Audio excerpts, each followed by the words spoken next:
So hello সবাইকে। তো একটা কারণের জন্য এই ভিডিওটা বানানো না বললেই পারছিলাম না, অনেক দিন ধরে ভাবছিলাম ভিডিওটা বানাবো, তো চলো বলা যাক। তো যত আমার স্কুল ফ্রেন্ড আছে বা প্রাইমারি স্কুল ফ্রেন্ড আছে যাদের সাথে আমার অনেক দিনের বন্ধুত্ব ছিল, তারপরে সবার এক এক করে বিয়ে হয়ে গেছে, সেটা কথা না। কথাটা হলো তাদের সাথে এখন আমার দেখা হয়, তাদের বিয়ে হয়ে গেছে, ছেলে মেয়ে হয়ে গেছে, তাদের সাথে এখন আমার দেখা হয়। তাহলে ওরা আমাকে জিজ্ঞাসা করে কি কেমন আছিস, কী করছিস, কী করতে চাস, এরকম কোনো কিছু জিজ্ঞাসা করার কোনো কথা নেই। ভাই বিয়ে করবি কবে, বিয়ে করবি কবে, কবে বিয়ে করবি? আরে বিয়ে করলে তো তোরা জানতেই পারবি, অবশ্যই তোদের নেমন্তন্ন করব। আর নেমন্তন্ন না করলেও ফেসবুকে আমি অ্যাক্টিভ থাকি, নিশ্চয়ই পোস্ট করব।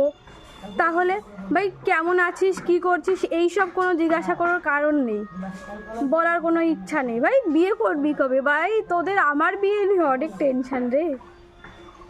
বিয়ে করলে অবশ্যই তোদের বলবো, আর তোদের অবশ্যই নেমন্তন্ন করবো, ঠিক আছে? এরপরে যদি কারোর সাথে আমার দেখা হয়, ভাই জিজ্ঞাসা করিস কেমন আছি, কী করছিস লাইফে, না এটা জিজ্ঞাসা করিস না যে বিয়ে করব।